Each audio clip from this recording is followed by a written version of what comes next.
नमस्कार, मी अवधूत कल्याणे आणि आज काय बघणार आहेत आपण तर काही गट ब पूर्व परीक्षा 2025 चा पेपर झालाय त्याच्यातल्या भूगोलाच्या प्रश्नांची उत्तर बघणार आहेत आपण. ती संभाव्य उत्तर असतील ह्या गोष्टीवरती. जवळपास 12 प्रश्न भूगोलावरती आयोगाने विचारलेत. ते 12 प्रश्न कोणते आहेत आणि त्यांची संभाव्य उत्तरं काय असू शकतात ह्या गोष्टीकडे जाऊया. पहिल्या प्रश्नाकडे जर आलो आपण तर पहिल्या प्रश्नाकडे प्रश्न क्रमांक माझ्याकडे सेट ए आहे. माझ्याकडे सेट कुठला आहे जर बघाल तर सेट ए सेट आहे आणि ह्या ए सेट मध्ये प्रश्न क्रमांक 11 पासून तुमचा जॉग्राफी सुरू होते आणि त्याच्यानंतर काही प्रश्न तुम्हाला एकदम शेवटच्या टप्प्यामध्ये सायन्सच्या भागामध्ये पण 2 दिसतील, मी तेही घेतलेत. 11व्या प्रश्नाकडे जाऊया. रायरेश्वर पासून म्हणा किंवा महाबळेश्वर पासून म्हणा शिंगणापूर पर्यंत पसरलेली डोंगररांग शंभू महादेव डोंगररांग असे म्हणून ओळखले जाते, बरोबर. सातपुडा पर्वत आहे, नर्मदा आणि तापी नदी खोरं वेगळं झालं, हेही बरोबर आहे. हरिश्चंद्र बालाघाट डोंगररांगेमुळे तुमची गोदावरी नदी आणि भीमा नदी, हरिश्चंद्राच्या उत्तरेला गोदावरी नदी, दक्षिण बाजूला भीमा नदी खोरं वेगळं झालं, ही गोष्ट तुम्हाला काय दिसेल, बरोबर दिसेल. गोदावरी आणि तापी नदी खोऱ्यांना वेगळं करणारी किंवा ह्याला थोडंसं झूम केलं मी आणखी किंवा ह्या भागावरती आलो तर गोदावरी आणि तापी नदी खोऱ्याला वेगळं करणारी डोंगररांग म्हणून ओळखली जाणारी जर बघाल तर कोण असेल, सातमाळा. गोदावरी आणि तापी, येस, स्टेटमेंट काय असेल तर बरोबर असतील. गोदावरी आणि तापी कोण आहे तर सातमाळा अजिंठा नावाची डोंगररांग आहे. वरीलपैकी सर्व विधाने काय असतील तर बरोबर. पर्याय क्रमांक 4. त्याच्यानंतर कुठे येऊया तर त्याच्यानंतर प्रश्न क्रमांक 12 वरती येऊया. प्रश्न क्रमांक 12 काय सांगतोय, 2011च्या जनगणनेनुसार महाराष्ट्रातील कोणत्या 3 जिल्ह्यांमध्ये ऋणात्मक लोकसंख्येचा वृद्धी दर दर्शवतो. प्रत्येक वेळेस मी ही गोष्ट सांगितली की हे पहिले 3 जिल्हे नीट लक्षात ठेवा. मुंबई शहर -7.57, रत्नागिरी -4.8 आणि सिंधुदुर्ग -2.21% मध्ये. मग मुंबई शहर, रत्नागिरी आणि सिंधुदुर्ग पर्याय क्रमांक कुठे जातो तर पर्याय क्रमांक 2 मध्ये जातो. त्याच्यानंतर पुढच्या प्रश्नावरती व्यात प्रश्न क्रमांक 13 वरती व्यात. संचालय खनिज विभाग नागपूर यांच्या 2014च्या आकडेवारीप्रमाणे महाराष्ट्रात लोह खनिजाचे साठे कोणत्या जिल्ह्यामध्ये सर्वाधिक आहेत तर महाराष्ट्रात लोह खनिजाचे सर्वाधिक जास्त साठे आढळणारा जिल्हा कोणता. गडचिरोली म्हणते बघ, सुरजागड वगैरे ही गोष्ट शिकलात. पर्याय क्रमांक कोण तर पर्याय क्रमांक 3 हे उत्तर असायला पाहिजे. 14वा प्रश्न मी कायमस्वरूपी one day batch, Vande Bharat batch, regular batch मध्ये सांगत असतो कोपेन त्रिवार्ता नीट करा. आयोगाचं प्रचंड लक्ष आहे यांच्याकडे.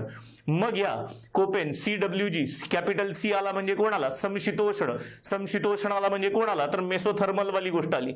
1 ला जर बघाल तर 4 नंबर कुठे दिसतंय, 1 ला 4 नंबर एकाच गोष्टीवरती तुमचं काम होतं.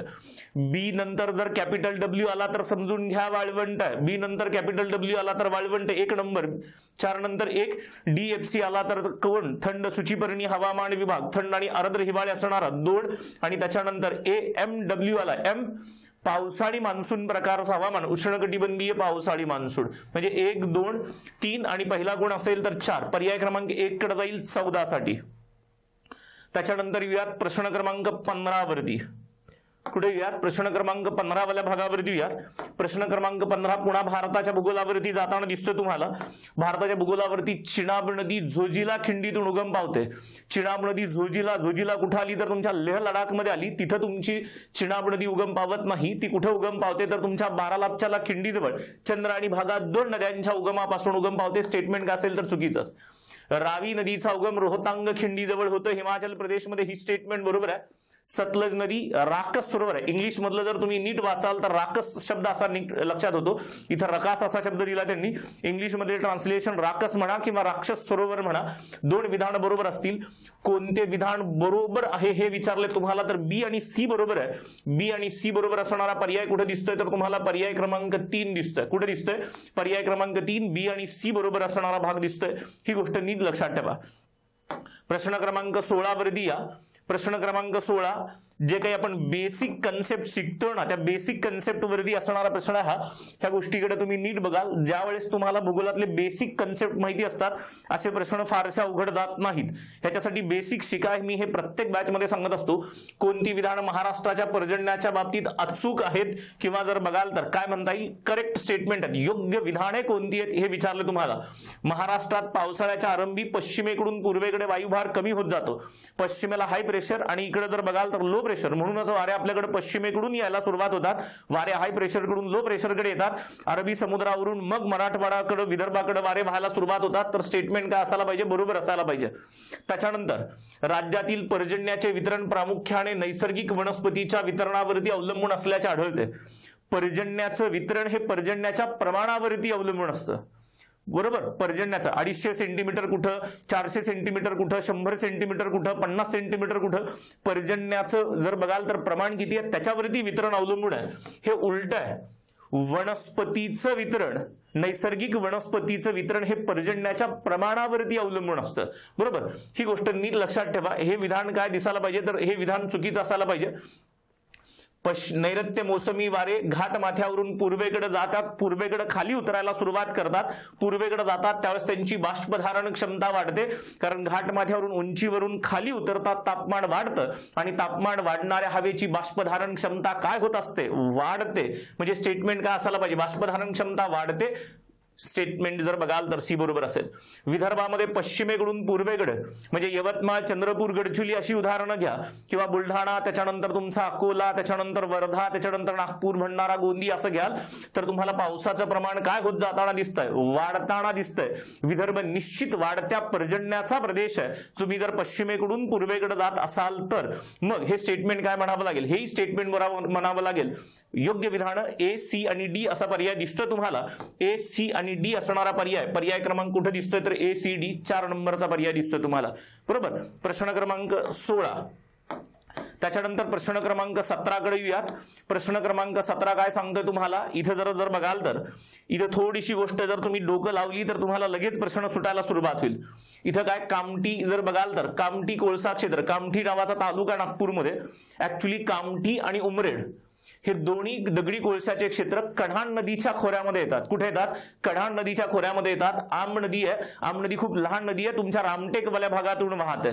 त्याच्यामुळे हे स्टेटमेंट काय म्हणता येईल तुम्हाला, चुकीचं म्हणता येईल. वर्धा खोऱ्यातील जर बघाल तर दगडी कोळशाचे क्षेत्र चंद्रपूर, यवतमाळ ह्या जिल्ह्यांमध्ये विभागले. हे स्टेटमेंट मात्र बरोबर आहे, कारण वर्धा नदीच्या खोऱ्यामध्ये जे काही दगडी कोळशाचे साठे आहेत त्याच्यातले साठे चंद्रपूरमध्ये आहेत, त्याच्यातले साठे यवतमाळमध्ये आहेत आणि काही वर्धा जिल्ह्यात आहेत. म्हणून चंद्रपूर, यवतमाळ हे 2 जिल्हे बरोबर आहेत. उमरेड क्षेत्र कढाण नदी खोऱ्यात आहे. ऍक्च्युली जर कढाण नदी खोरं जर बघितलं, इथे नाव वैनगंगा असं असायला पाहिजे होतं. ह्या पर्यायावरून जर गेलो आपण तर ऍक्च्युली उमरेड हे कढाण नदीच्याच खोऱ्यामध्ये येतं, पण तसे पर्याय नाहीयेत खाली, बरोबर. खालचं स्टेटमेंट, तुर्भे कॅनडाच्या साह्याने अप्सरा आणली का, नाही, अप्सरा आपण ब्रिटनच्या साह्याने आणली आणि सायरस आपण कॅनडाच्या साह्याने आणली. हे स्टेटमेंट चुकीचं आहे. पण इथं बी आणि सी वाला पर्याय कुठं दिसत नाही तुम्हाला, त्याच्यामुळे इथं तुम्हाला कढाण नदीच्या खोऱ्यामध्ये याच्याऐवजी त्यांना अपेक्षित असावं वैनगंगा नदी खोरं. त्याच्यामुळे हेही स्टेटमेंट तुम्हाला पर्याय दिलेल्या पर्यायावरून जर गेलो आपण तर, कारण आपल्याला विचारलंय चुकीची आहेत हे विचारलं आपल्याला, कोणती विधानं चुकीची आहेत. बी मात्र 100% बरोबर असणारा विधान आहे. मग जिथं जिथं बी आहे ते पर्याय इलिमिनेट करा. इथं बी आहे तर तुमचा हा पर्याय जाईल, इथं बी आहे तर हा पर्याय जाईल. फक्त बी नाही, राहतो कोण पर्याय, तर पर्याय ए, सी, डी वाली गोष्ट यायला सुरुवात होईल. इथं त्यांना कढाण नदी खोऱ्याऐवजी वैनगंगा नदी खोरं असं अपेक्षित असावं. त्याच्यामुळं ए, सी, डी पर्याय क्रमांक 3 ह्याचं उत्तर असू शकतं. ह्या गोष्टीकडे येऊयात. त्याच्यानंतर थोडंसं पुढे जायला सुरुवात करूयात, पुढच्या मुद्द्यावरती जाऊयात. प्रश्न क्रमांक 18 कडे जाऊयात. प्रश्न क्रमांक कुठे जाऊयात, तर प्रश्न क्रमांक 18 वाल्या भागावरती जाऊया. पाणलोट जनरल प्रश्न हा जनरल. तुम्ही जर स्टेटमेंट व्यवस्थित आणि काळजीपूर्वक वाचले तर हे जनरल स्टेटमेंट मध्ये येतं. पाणलोट क्षेत्र विकास कार्यक्रम, भूमी उपयोजन आणि उत्पादनात पर्याप्त. ऑब्विसली तुम्ही पाणलोट क्षेत्र कार्यक्रम राबवताय, पाणी मुरवण्याचा कार्यक्रम राबवताय तर उत्पादनात वाढ होईल, हे बरोबर असेल. जे काही वाहतं पाणी आहे त्याला थांबवायचं आणि त्याच्यामुळे होणारी जी काही धूप आहे ती धूप सुद्धा थांबवायची, म्हणजे भूमीचं क्षरण थांबवणं, हे बरोबर आहे. गुंतवणूक कमी, उत्पादन खर्चात वाढ होत नाही, उलट उत्पादन खर्चामध्ये घट व्हायला सुरुवात होते. हे स्टेटमेंट मात्र जनरल तुम्हाला चुकीचं दिसेल. तुम्हाला विचारलंय कोणते उद्देश आहेत, ए आणि बी हे उद्देश आहेत. ए आणि बी वाला पर्याय कुठे दिसेल तुम्हाला, तर ए आणि बी वाला पर्याय क्रमांक 2 मध्ये दिसेल. याचं पर्याय क्रमांक 2 हे उत्तर असायला पाहिजे.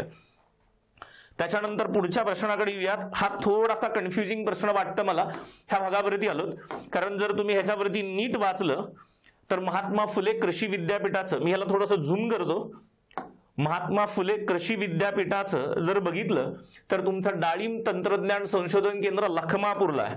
आता हे लखमापूरला जर बघाल तर तुमचं नाशिकमध्ये येतं आणि नाशिकमधल्या ह्या लखमापूरला डाळिंब तंत्रज्ञान संशोधन केंद्र हे महात्मा फुले कृषी विद्यापीठाच्या अंतर्गत न येता हे कुठे येतं, तर तुमच्या ICARच्या अंतर्गत येते, Indian council of agriculture research ह्याच्या अंतर्गत येतं, बरोबर.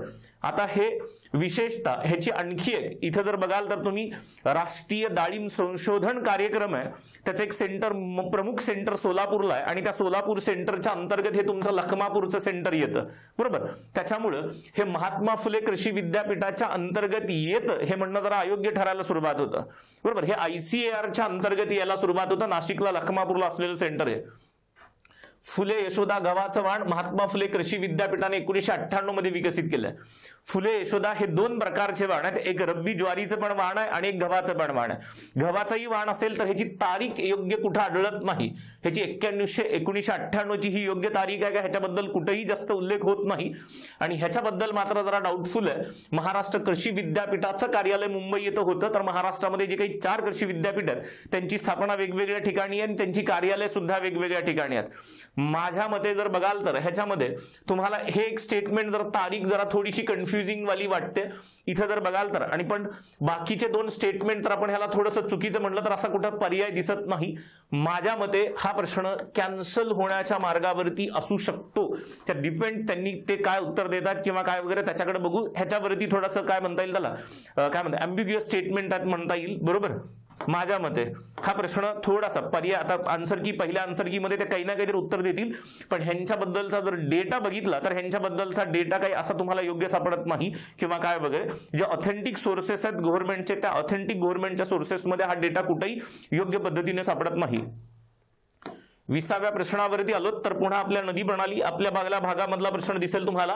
वैतरणा आणि तानसा ह्या उल्हास नदीच्या उपनद्या का तर नाही. तुमची तानसा वैतरणाची उपनद्यांच्या भागामध्ये येते, तर स्टेटमेंट काय असेल चुकीचं. कोणती विधानं बरोबर आहेत हे विचारलं तुम्हाला. त्याच्यामुळं खानापूर पठाराच्या दक्षिणेला कृष्णा नदीचं खोर आहे. खानापूर पठार म्हणजे कोण आलं तर तुमचा सांगलीवाला भाग यायला सुरुवात झाला तर तुम्हाला काय म्हणता येईल, तुम्हाला सांगलीवाला भाग, सांगलीवाला जिल्हा कुठल्या नदी खोऱ्यामध्ये येतो तर तुमच्या कृष्णा नदी खोऱ्यामध्ये येतो, बरोबर. स्टेटमेंट बरोबर असेल. मन्याड नदी खोरं, मन्याड मांजराची उपनदी, मांजरा गोदावरीची उपनदी म्हणजे हे गोदावरीचं नदी खोरं आलं तुमच्या लातूर जिल्ह्यामध्ये, नांदेड जिल्ह्यामध्ये.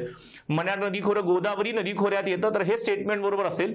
बी आणि सी असणारा पर्याय कुठे दिसतोय तुम्हाला तर बी आणि सी असणारा पर्याय क्रमांक 4 मध्ये दिसतोय. बी आणि सी असणारा पर्याय क्रमांक 4 मध्ये दिसतोय. ए डेफिनेटली चुकीचं आहे. इथं ए आहे, इथं ए आहे, इथं ए आहे, त्याच्यामुळे हे 3ही पर्याय जातात. उरतो पर्याय फक्त 4, पर्याय क्रमांक 4 याचं उत्तर असायला पाहिजे. त्याच्यानंतर इथं जरा तुम्ही जर पुढे जाऊन बघितला तर हा भूगोलाच्या संदर्भातला प्रश्न असेल. अल्युमिनियम पुन्हा भूगोलाच्या संदर्भातला प्रश्न असेल.